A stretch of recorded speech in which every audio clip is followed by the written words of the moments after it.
নবান্ন অভিযানকে ঘিরে ধুন্ধুমার পরিস্থিতি আপনারা জানেন যে ইতিমধ্যেই কিন্তু বারবার আমরা দেখছি যে বিভিন্নভাবে কিন্তু বিক্ষোভকারীরা তারা কিন্তু আহত হচ্ছেন। এই মুহূর্তে শুভেন্দু অধিকারীর বক্তব্য শুনছি। আপনাদের সঙ্গেও আমরা সবাই আছি, আপনারা লড়াই করুন।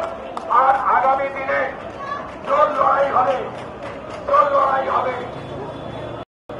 বেশি তুই চলে যা, ও বেশি তুই চলে যা, ও বেশি তুই চলে যা।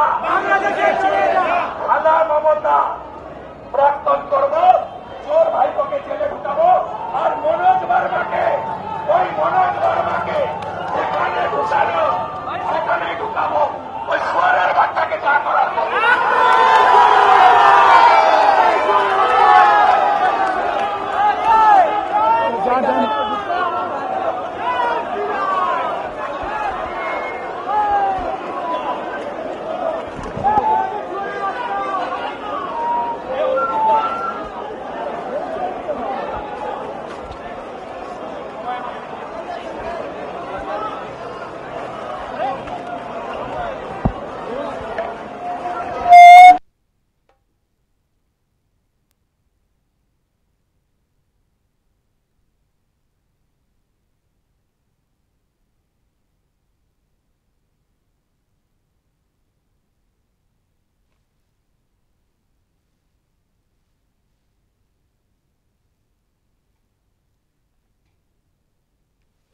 নবান্ন অভিযানকে ঘিরে কটাক্ষ করেছেন কুণাল ঘোষ, শোনাবো আপনাদের কি বলেছেন।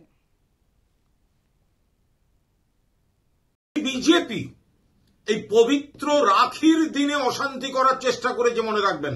এরা নাকি হিন্দু, এরা নাকি সনাতনী, এরা নাকি ধর্ম মানে।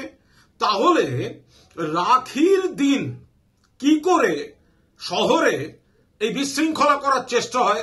লোকজন হয়নি, কয়েকশো মাত্র এদিক ওদিক থেকে জড়া করে আনা, সেটাকে নিয়ে তারা বিশৃঙ্খলার চেষ্টা করেছে। কিন্তু অপচেষ্টা মানুষ ব্যর্থ করে দিয়েছে। রাখির দিন কেন?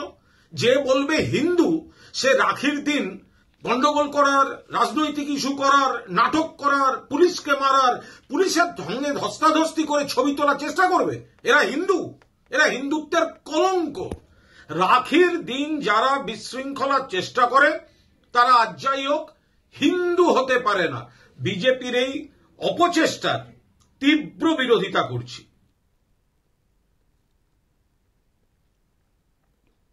আপনাদের শোনালাম কুণাল ঘোষের বক্তব্য,